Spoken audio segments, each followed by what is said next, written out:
Hi, my name is Trinity French, and I'm one half of the coaching team at Wired to Change with the number 2. We help you get your business to the level you want it to be at so you can enjoy the life of a small business owner. Is this so fun? What a great life it is. I'm here with one of my favorite small business owners. Gosh, when did we meet? It was about a year ago About now. a year ago. It was actually probably right about a year ago. And you were almost a client of mine. Didn't quite work out, but Yeah. we stayed in touch. Yeah. And we have since done some really fun things together. Totally. So with not much further ado, my very, very, very, very, very special guest, Mr. Anders Varner. How's it going? Hi. This is Welcome. awesome. Yeah. We're in studio. Feels so good. We are here at the Purple Comma Studio, and this is where we host our podcast. I love that you say the great life of being a small business owner. Why is that? Because sometimes it's not. Sometimes it really sucks. It's really hard. Well, we're going to talk about that a little bit because I'm going to awesome. ask you about some of your greatest challenges that you faced. Yeah. But before we dig in, I know quite a bit about you because I follow you online on your Insta, which Yeah. I love. Thanks. And I also stalked you when you were first referred to me. Yeah. So, but nobody else knows anything about you. Yeah. So let's tell them, who is the man behind the mystery? My name's Anders Varner. I own a company called Barbell Shrugged Fitter TV. We're a fitness media training company. I started working out when I was 13 and somehow I've kept that going for the last 24 years. And along the way, I had some pretty cool experiences, owned a gym, started and sold 2 fitness companies. And now I have one of the larger podcasts in the health and fitness space. You do. How many listeners and downloads do you have? In the past 7 years, we've had 40 million. So it's That's a pretty, awesome. it's a weird number to think about. It is. That many people listen to you on a Yeah. regular basis. It's always interesting. I think one of the weirder ones that I ever came across was somebody came up to us and was like, my parents always listen to you, like in the car on the way, like when we have long road trips. And Yeah. I'm like, oh no. Cause then I just envisioned myself like as a kid listening to like talk radio. My dad's listening to talk radio. And you're like, can we just put on music? These people suck. Like, I don't want to listen to them. I don't want to listen to this And then sucky that's me now. podcast. Yeah. Like no one wants to listen to working out talk. And now that's me. So Well, I was always wondering who really wants to talk about business and listen about business. But then I'm shocked. Yeah. A couple of months ago, I got my first fan mail. There you and I was go. so excited to have a fangirl. Yeah. I felt like I had finally made it. social media is really cool because people really can connect through. There's a lot of parts of it that I don't like at all, but one of the very cool parts, we've got a cool audience, and the fact that people reach out and share the show and are actually able to talk to me, like I answer all the stuff, and people are always just really grateful. Like I feel like we make a difference in people's training journey and help them figure some stuff out. I think that like the best compliment that I ever get when we're doing it is when people say that they feel like they're kind of like a part of the conversation and they feel like they want to tell their story along with it, and then they're just kind of like driving in their car and talking to their windshield, like feeling antsy, like they want to say something. I want to be a part of this. Yeah, I mean, no matter how many downloads you have or whatever success you have or any of it, it's like I really am just a dude that likes working out a lot and being in gyms, and that's like my home, and I have somehow found a way to be able to do that And get paid for it. Yeah, and which is it awesome. Works. It's But good. you're right. Some days being It's a business super owner hard. is really, really difficult. Yeah. Yes. There's tons of challenges. I mean, as you grow a business, I started a gym in 2010, sold it in 2016, started another online training company, and along the way from going from like no business experience to 6 years later actually having something that somebody else wanted to purchase from us is one of the just coolest things that I never knew was possible. I never even like really set out to do that. It was purely just this like happenstance of just showing up every day and really trying to be good at what we did and meet people where they're at and build something that mattered in our town. And then you kind of look back and you go, wow, that was like a 7-figure business we were running. That's crazy. That is and amazing. Most people like just don't, especially in fitness, like right now, people are getting crushed by like they're the not fact even that allowed to be everything's open. closed down. Yeah. Right. And they still have to pay rent. They still have to make it somehow. And people are scrambling. And I know our gym's trying to provide online content. Are you still at O2? Yeah. Yeah. It's crazy. Which, man, they pissed me off when we were working out together that one time. Yeah. And they like tried to kick us out of the gym. For being a personal trainer to you. That's right. They must have seen that I was a novice. No. Yeah. I don't know. I think that being a small business owner is really just like you show up every day and you really try to just do your best, but making a very conscious effort to do your best is there's growing a team's hard, scaling a business is hard, keeping costs down is hard, finding out like what actually works is really challenging. And all of those little pieces that go into it, there's no like easy route to it. No, it takes time. It takes energy. It takes internal motivation. There's no boss there whipping at you, telling you what you have to do. You're the one that has to get up and be excited to jump out of bed in the morning and to also make those hard decisions on when is it the right time to hire somebody? When's it the right time to fire somebody? Yeah. And those things can really weigh on you if that's not your background. Yeah, I think everybody, I deal with this all the time right now in that, the reason you open a business rarely is the reason that you stay in business, or rarely the reason that it actually grows into a business that you're proud of. Like when we started our gym, it was like, I just wanted to be in the gym. I just wanted to train. I just wanted to coach people. And, it doesn't take long before now you're building systems out to make sure that new people can get caught up to speed to hang out in a class with more advanced people, making sure the advanced people still have enough to keep them motivated and keep them moving, making sure that all along the way, everyone's thought of how do we have intro level classes to get people moving safely and effectively. How do we get all of our coaches on board? And now all of a sudden, the beauty in most of small business from what, a decade, this month is actually 10 years exactly. July 5th was the day that I actually opened the gym in 2010. And it's really like it's like a lifelong course really in like personal development really, because every time something goes wrong, it's your fault. Like you didn't create a system, or you didn't create enough depth, or you didn't hire the right people. You weren't looking for the right personalities. And it's all your fault. And it's really hard right now because, I hope there's not any gym owners listening to this, especially in the brick and mortar, because so much of what's happening right now, like, isn't their fault. Right. But it's totally their fault that they weren't prepared for something really bad to happen. And our business is purely online.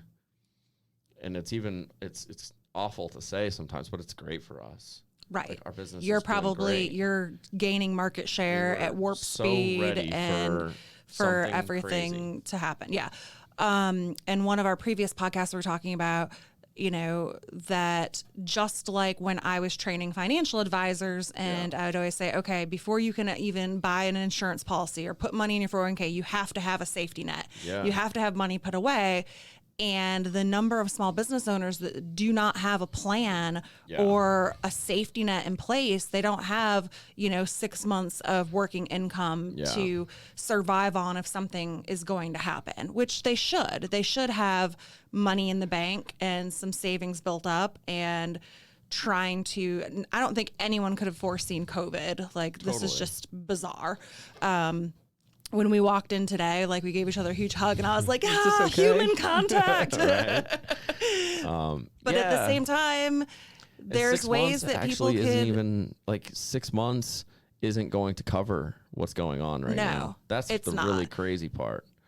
And I can only imagine, because even right now, we've been adjusting personally at home, right? So I have a new bike arriving.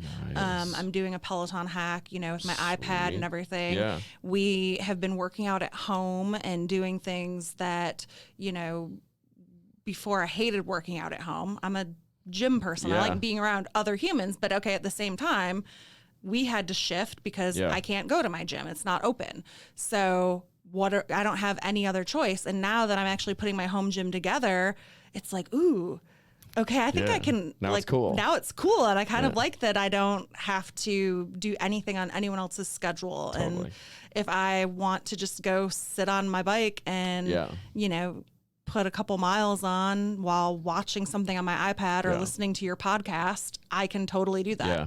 I think that's like the, on the business side of it, it's not the gym owner's fault that like COVID-19 shows up and now all of a sudden you're expecting to be part of the stage 2 opening, and then you get pushed to stage 3, and stage 2 gets extended twice now. But it is on the gym owner to be building their email list, and it is on the gym owner to be able to pivot into what is now going to be the future of what your gym's going. Like there's offering a chance outdoor it's just classes. Not going to, and we're not excluded from that. Like our company is called Barbell Shrugged, and nobody has barbells. So all of the programs that we had created over the last 7 years are basically nothing. Like we can't sell them because nobody has the equipment to actually do them. There's no gyms for the first 3 or 4 months. So we had to completely pivot and change everything about what we did. And we launched 12 programs in 14 weeks just to find out like where the market was at and test where people can see themselves training. How do we make it fit into the schedules? Because the majority of our audience is in the 25 to 45 range. So it's like, okay, these are the people. The majority of those people are going to have kids at home. They don't have daycare. Mm-hmm. How are they fitting fitness into their lives? And you just start throwing darts. And if gym owners didn't want to get into the online space, like you're kind of being forced to do that now. And you may not understand it all, but you have to start throwing darts to figure it out and stay alive. And I think that's like the difference between kind of being entrepreneurial at your heart of like, well, this is just the new game, and we're gonna have to go figure out the rules, and we got to go figure out the players, and we got to go figure out how to play. Right. Where a lot of gym owners just see themselves as just a gym owner, or I'm just in the fitness space, I'm just a personal trainer, and they're not really malleable to whatever the environment is or the situation that we find ourselves in now. Yeah, I'd be really curious to see the statistics on how smaller gyms are faring versus larger gyms. They're doing a lot better. Yeah, because I can only imagine that they're able to pivot a little faster, they're not dealing with corporate or even though the larger gyms have more financial resources packed behind them. 24-Hour Fitness went bankrupt. Really? Yeah, someone's going to buy all the assets and come in and chop the debt and get scoop a better it up interest super rate. cheap. Yep. Yeah, 24-Hour Fitness. There's a lot of Gold's gyms. Those are kind of like the two big players. But O2's been out since this whole thing. The difference between kind of like the small boutique gym right now is that the owner of that gym can go sit down and talk to a single mayor. So all the gyms in Apex right now that are small boutique gyms are pretty much open. They're just kind of doing it a little differently. Yeah, they're like either outside or they're inside, but with taped off squares. There's ways that people are making it work, which is great because they're just being flexible and still trying to provide service to get people in. But it's tough. I mean, it's not what people signed up for. And it's so weird that I can go out to a bar and go drink, but I can't go to my gym where they're constantly. You can go to the bar now? I mean, they had the bars open. Now it's just like cut off, like alcohol's cut off at 11 or something. But I could go. I could go day drink. I mean, I can drink just as much during the day as I can at night. Yeah, bar restaurants are open, something like that, right? But not just pure bar. Right, like the nightlife bars are all closed down. But my gym, where they're constantly disinfecting things and sanitizing things, and I mean, I work out at a nicer gym facility where you can't go in there without seeing people wiping down all the equipment. Yeah. And well, those, so O2 or like Golds or 24, like the big, larger chain corporate gyms are up against like a different set of regulations in that they have to, they're spread out so across multiple states. So they have to like play by a different set of rules than somebody that can come in and be a small gym that can go. I mean, I know that my gym owner has sat down with like the mayor of Apex and been like, we're a wellness facility. And all you have to do is be a wellness facility to be open. Physical therapists are open, chiropractors all open, that stuff's open. And that's all very hands-on. So if you can convince, if you're small enough and you're able to get in front of the right people, you can still make it work. It's just, you got to go work. You got to make it happen. Which is what being a small business owner is all about. Totally. So when you were starting your gym, thinking back 10 years ago, what would you say was the trigger that you felt like, okay, I'm ready to do this? I totally wasn't. I mean, I really had just, it sounds weird because I was only 27 years old at the time, but I was just in like a super depressed place. I had just gotten my MBA, broken up with my girlfriend. I got my MBA like 6 months before I was supposed to, because they had just started creating these things called like online classes. And I realized that I could take double the course load in half the time because nobody really knew how to teach online. And I think the rules were like, you do your class or you do your homework, you post it, and then you have to engage in some conversation with people. And that was like all that mattered. So all I had to do was the work, fake some conversation, and then they just handed me a degree a year and a half later once I learned about them. So I did a year of in-person class and then a semester where I just overloaded my schedule. But I had broken up with my girlfriend. I had nothing to do. I really didn't want to go back to my corporate job. It's kind of one of those things where there was only really one place that I was happy, and it was always the place that I was happy. It was always the place that drew. All of my best friends have always been my training partners. It was the place that I was most respected. People wanted my opinion the most. I probably should have been doing it my whole life, been a professional of some sort, been a personal trainer of some sort. All of my friends always came to me asking for training advice, but I never pulled the trigger on any of it until I just got to a place where I didn't want to do anything else. And I would have just basically lived in poverty just to be in the gym. I just refused to do anything else. So then I asked some people for some money to start a gym. It was also one of those times where I knew that I was going to be successful, if that sounds weird. CrossFit was like just starting to get popular. So that was a relatively safe bet. I also knew that I had the personality to be able to like stand in front of people and tell them what to do, run a room, which is kind of funny because my first, outside of just partying and having fun and being around people a lot, I tried to use that skill to be a stand-up comedian for a night. Nuh-uh.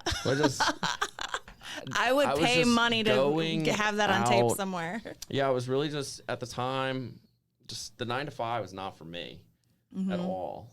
There's no hustle in it, really. I'm sure there is for people that are motivated. Well, my feeling about the 9 to 5 because I've done that. I Yeah. did the corporate thing. I worked at Northwestern Mutual, worked my way up from the receptionist to running, you know, the training department for all of Yeah. Eastern North Carolina. And the more I hustled, the less money I made. Because if I hustled and put in more hours, I was on a salary. So I was actually making less money. Yeah. And I was like, well, and then I just hit the ceiling and they're like, no, there is no more money to be made. Like you're literally at the very top of the pay scale and that's it. And I was like, well, I'm literally teaching people how to make hundreds of thousands of dollars. Yeah. And I'm looking at my bank account going, These well, don't match. the harder I work, Yeah. the less money I make. And if I put hours into it, that doesn't matter either. That's interesting. So, and I had built a bunch of systems, traveled around teaching people how to put systems into place. Yeah. And I was like, that was really fun. Like I loved doing that. So it made sense to stay with the coaching and training aspect of what I was doing. And it wasn't until, you know, I found an ad on literally on Craigslist and I was like, this is my dream job. And then I was off to the races and I didn't know that there was a job out there that someone was willing to pay me to do the things that I really love to do. It's nice when you find to that, give 'cause me, most people don't. and to give me the ability, you know, most people are like, I want a salary. And I was like, no. He was like, if you grow this company, you get a portion of what the company makes. And I was like, boom, where do I sign up? And it was lucrative. It was fun. It was challenging. Yeah. And the more that I figured out how to do things better and smarter, the more money I made, not how many hours I was putting in. Yeah. Which was, That's awesome. it was amazing. It's nice when you find that. I don't think that I'm any more or less special at all about any of it. Like I think you're super special. Thank you. I just kind of, for some reason, I just like finding out how good I am at things. And I mean, that's just part of, in a way, all of this really started when I was like 13. I left home, and when I was 14, I left home to go play ice hockey. I went to boarding school, and all of it. That was probably the first time where I really took like the big leap and bet on myself. And it's always just been, well, if I try really hard, how good can I be at this? And, you know, you play sports and then you kind of hit this like wall of, well, these people are actually really good and a lot of other things. But mainly they're just really good. Right. And the beauty in business is you don't have to be, there's only one Jeff Bezos, but underneath that, there's a lot of people that are incredibly successful that have great lives, and you can choose this path and work really, really hard at it.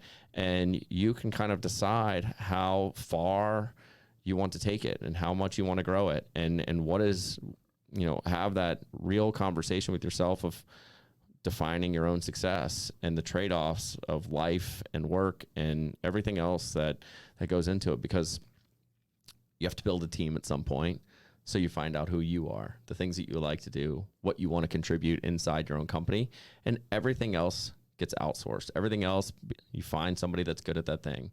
And that becomes their job. And I think that's actually an area that's often overlooked, and people feel like they have to do everything on their own versus outsourcing and utilizing the resources that other people have available. Well, it's really hard right now because, especially, so, you know, the majority of what I do with the company is just marketing. And it kind of goes back to what I was saying, in that I got into this because I wanted to train in the gym and be in the gym all the time. And what I really do is I'm like a copywriter, and I make videos about working out. But it has very little to do with actually coaching people. I actually have one of my neighbors comes over to the house, and I train him for free just because it's I don't fun to work out with somebody. Yeah, I don't train anybody. So I actually have a client. It makes me feel like I'm a real trainer. Right. It's like twice a week he comes over and we just hang out while he works out, and I kind of organize it and whatnot. But you learn very quickly where the sticky points are, and you start to also become comfortable with handing things off. I mean, And then at some point, even the things that you're good at and enjoy doing, you need to get rid of those because you just need to be getting the right people in the right place. And there's never going to be a time where you aren't touching the business and not having control and overseeing everything. But ideally, you're able to work on, relationships and building a team. And those are things that are going to be relationships being internal and external for business development and all of that. But those really should be kind of like the only pieces after a certain amount of time that you touch. Right. Do you ever look back on when you were getting started and think, man, if there was one thing I could have done a little bit differently? Like all of the things. There isn't a single thing I did well at the beginning outside of maybe just creating a culture. I don't know. Which Seeing people that alone work really is hard. really difficult. Most people might have a good idea or a good product, but they have a really hard time creating a culture around what it is that they're growing. Yeah, and I think picking that culture is probably, it's an interesting one too. Like the business I'm trying to grow now and that we're building now, I want to be not very distant, but I don't want it to be built around my personality because then it becomes very... You're stuck in it. It becomes less of an asset when I am the voice that matters. Yeah. And that's part of us just building an education platform for strength and conditioning versus people like me and they want to buy from me. Right. Instead, I'd rather just be known as like the leader in strength and conditioning education. And that way we can take the pieces that we really like, which are podcasts, creating content, writing, stuff like that I actually really enjoy. But it's less me on my phone entertaining people. Stuff like that just is really, really not what I want out of business at all. So yeah, building a culture of just we almost have to talk about it in like 3 different parts of each business and the transformation. But the very first one was like 100% built off of my personality, my work ethic, the way I thought that working out should be. I can look back 10 years ago now and say it was like very ego driven and that I just wanted to be the man. I thought I was so cool. You get knocked down a bunch of times, of course, and that starts to slowly dwindle. But yeah, the business we're building now is very, very focused on education, and the content we put out is very educationally focused. That way, we're creating like a library of the way people can do things, and entertainment's a massive part of that. But we kind of have these core tenets of educate and inspire and entertain. With education, we always have to be teaching. We always have to be coaching and helping people along their journey. The inspire piece is making sure that they're always taking action and they're walking away with some sort of piece, some sort of like tangible thing that they can take with them and implement into their lives. And then we have to make it fun so people want to come back. If we can do those 3 things, I think that we're able to do a really good job of just keeping people engaged and connected to what we're doing, what we're building, why we're doing it. And those, it feels good when you lead with education versus personality. Yeah. It's so interesting that you say that because when I first started working at Hunter Row and was doing all of the coaching and recruiting, people were joining the firm based on either my personality or Mike, the owners. Yeah. And that was one of the hardest lessons for me to learn was how to duplicate myself and make it about a process and a system versus about me. Because I was like, if we want to grow, I can't personally coach and train every single person that comes through the door. Like it's just not humanly possible. Yeah. You would hit a point where you have to have somebody else that's able to do that just as well, or if not better than you do. Absolutely. And I really struggled with that. It's hard because it's so many good things come out of like eliminating the ego that is attached to success or just being in the spotlight, and it's hard to get away from that because it feels good when it's on you. But I remember specifically with the gym, there was a moment where I realized that the whole thing had been built on. It's not that we weren't good at what we did. We obviously were very good at coaching. We were very good at all this, but it's that moment where you look and you go, I'm never going to. Things happen, right? You get married. It's like, I'd like to spend more time with my wife. And you go, well, that's going to be really hard if my work schedule is 6 a.m. to like 9 o'clock at night. Right. And when am I going to spend time at home? Never. That's cool when you're single. Right. And the only time you have off is in the middle of the day, and I get to go surf and I get to go hang out with my friends. But once you try to become a real human, what happens to your business when you're not there 12, 14 hours a day? Now you have a problem. And that's the personality driven stuff where people like want to come in. They want to see the owner. They want to shake hands. They want a high five. They want the laughs. They want to be entertained. And then when you take that out, the pieces start to fall a little bit. The coaches don't have that extra snap. The energy does, the gym just doesn't have the same energy. And that was when I realized, oh man, we need like legitimate systems. The coaches need to understand how we greet people at the gym. Like there needs to be an actual system created for how we say hello to people, how we make them feel in the first 3 minutes. So we used to do tons of role playing and tons of like coffee shop talk in a way. I always called it the 3-minute conversation, in which we basically like would, no matter who walks into the door, we should know the top 2 or 3 things about that person so that we can make them feel great, that we know what's going on in their lives. We've got these overriding things that these people do on a regular basis that we can talk to them and make them feel known, make them feel great about their day, welcome them into the gym. And is it the same thing every day?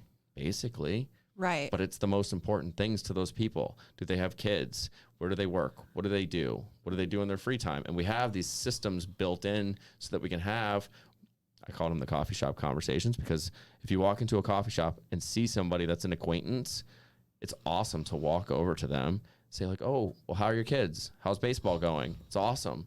That's great. I love that their practice is going great. They tell you a cool story, and then you walk out. It costs you 2 to 3 minutes, but you just made that person's day amazing. You made them feel welcomed. You're interacting. It's all warm. Everybody's smiling. So if you can master those 3 minutes, everybody feels great when they walk in the door. And just, I mean, that's 3 minutes of potentially somebody being at your gym for an hour and a half. And now we've got to dominate for the next 90 minutes and hold that conversation. And to be able to get an entire coaching staff to understand the importance and have them grow along with the gym, it takes systems. It's really hard to do. Yeah. But at the same time, like, it's like when you go to the same Starbucks and they know your order and they know you, right? And you're like, haha, I'm kind of a VIP. Yeah. Like, so you're giving everyone that VIP treatment. Totally. And they're going to enjoy their workout that much more because now they feel like they're special. They're part of it. They're part of it. Yeah.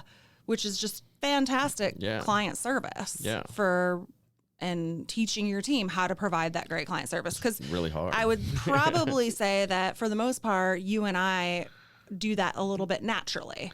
I practice it. Yeah. I practice it every time I go somewhere. I mean, it's really a part of life to try to improve people's days that you encounter. Going into the coffee shop is this awesome interaction where you have a back and forth for a very short amount of time. Can you make that person's day better? Have you asked them, like genuinely asked them, how are they doing, so that they feel like you care? Are you on your phone staring down?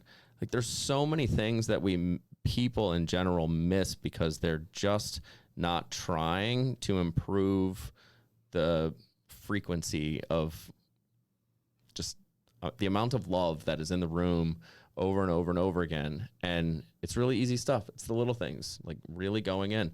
I think obviously I talk all the time. We have a podcast. But my voice, if you could be just a little bit louder and a little bit happier in the way that you greet people, you can make people's day so much better. And they genuinely become happy. And you can practice it over and over and over again with just these small interactions. And it makes a massive difference in how people react to everything you do. Like, you can create crazy cool opportunities. You're going to get a free coffee significantly more often if you walk in and you're just friendly all the time. And nice and smiling. Yeah. And when you turn that into a business, you're going to get more clients because you walk in and people feel good doing your programs, being a part of your gym. It's so interesting to me because one of the things that I make sure to do when I'm meeting with a new client, and I'm pretty sure I did this with you because your name's very unique, but even if their name's not, I always ask them what they like to be called. Yeah.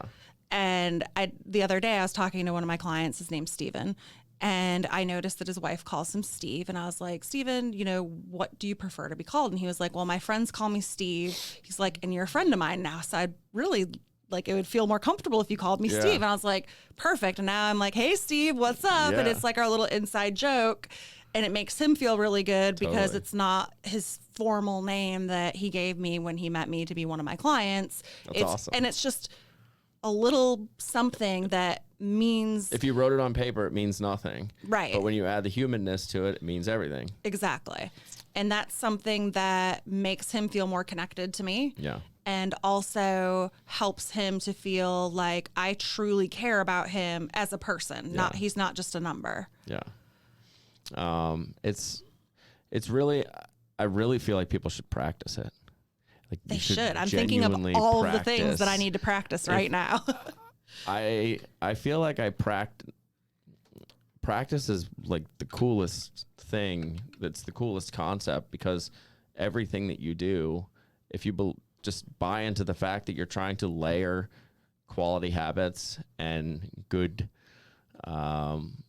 goodwill, that in any situation you should be able to go in and get better at it.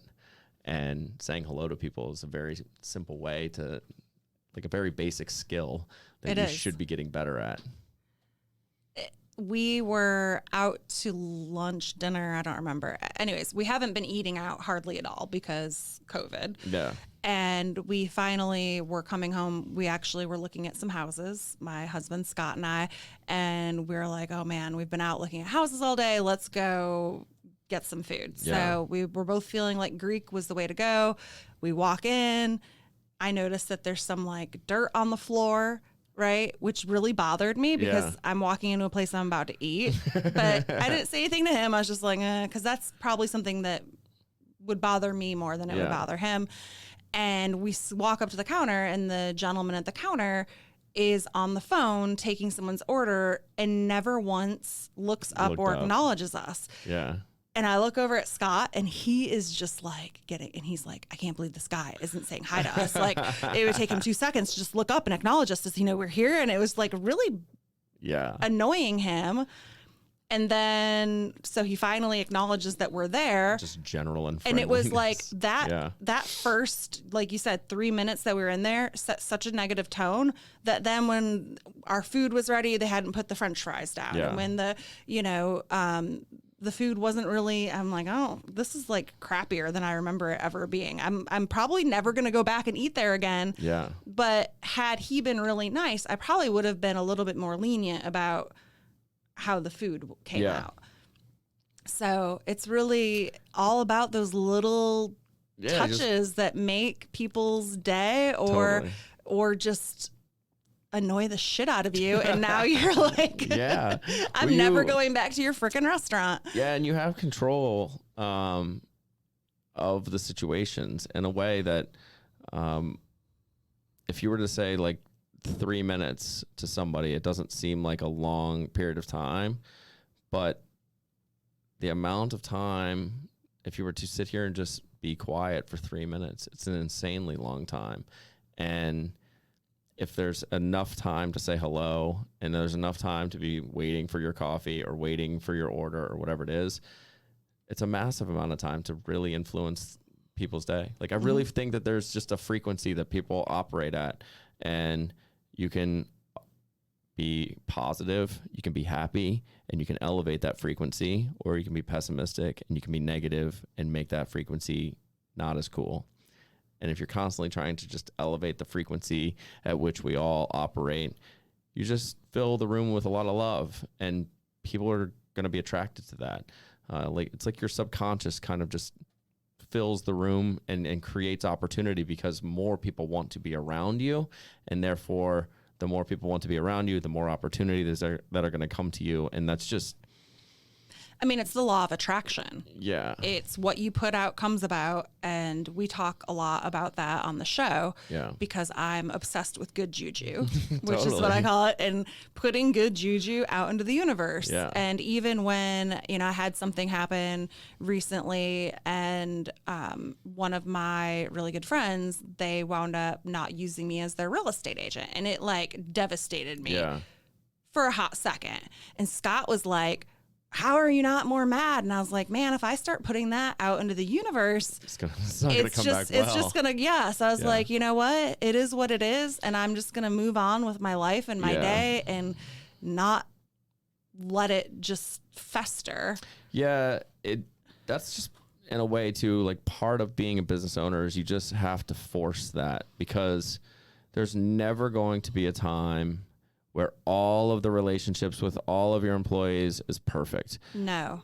All of the content is always going to have something wrong with it. And if you just sit there and focus on all the negativity that is going on or could be going on or might be going on in the future, it just beats you down to the point where, I mean, we see this in right now, if you really believe in like the frequency of our world and the amount of juju that is floating through, we operate at a really negative frequency right now, in that you go online and it's just negative everywhere.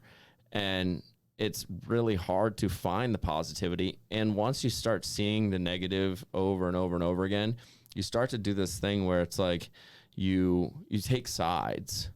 And you don't have a choice, because you read someone's opinion, you're like, well, I don't really believe in that, or whatever they're talking about. They seem angry. And then the next person's angry. And now you've got opinions about their anger. And now, without even thinking about it, you're putting negativity into the world.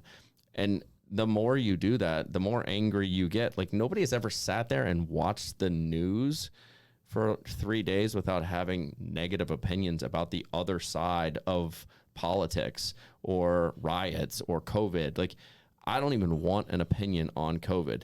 This is just the world I live in right now. I can't control any of it. So who cares? I can either participate in the negativity, or I can just go live my life and try to do the best that we can. And no matter what my opinion is, there's no way that I get to affect the outcome of any of it. Like, do you think Governor Cooper cares what I think? No. Right. But I can totally affect the positivity and the outcome of the happiness of my family. I need to be focused on my business. And when I work with people, I need them to know that I'm doing my best for them. We're going to find good solutions to their health and fitness problems. Like, that's what's genuinely important. And it's really hard right now, because everywhere you look, there's just negativity about everything that's going on, from race to politics to pandemics to riots to police brutality. Like, there isn't a single thing right now that isn't dividing. So to stand alone by yourself and not be a part of the negativity makes you an outsider to literally everything that is being discussed everywhere. Mm-hmm. And it's lonely out there. But as soon as you buy into all the negativity, and as soon as you start having opinions, now you're just a part of the problem yourself. So stay out of it. Like, just as hard as it is, being a part of the positivity and just trying in every aspect that you can to just raise the frequency is it's the best way to go. I think that's some of the best advice that we've probably ever gotten on this show. Nice. And I am so glad that you used juju. There you go, right? Well, this has been super fun. We are going to wrap it up for today, but Beautiful. we will be back with Anders again. So don't worry. You're going to get more from this handsome gentleman, this buff dude.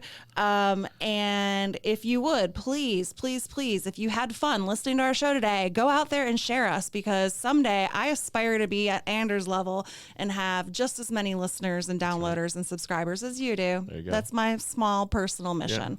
And of course, we are super happy for you to contact us, info@wiredtochange.com. And Anders, if somebody wants to follow you, where can they find you at? Anders Varner on social media, all of them. And then we're Barbell Shrugged, Barbell_Shrugged. And we put out 2 podcasts a week, Monday and Wednesdays. And they're fantastic. I am a listener and There you go. subscriber. So Beautiful. yeah. And we look forward to seeing you next time on our Wired to Change podcast.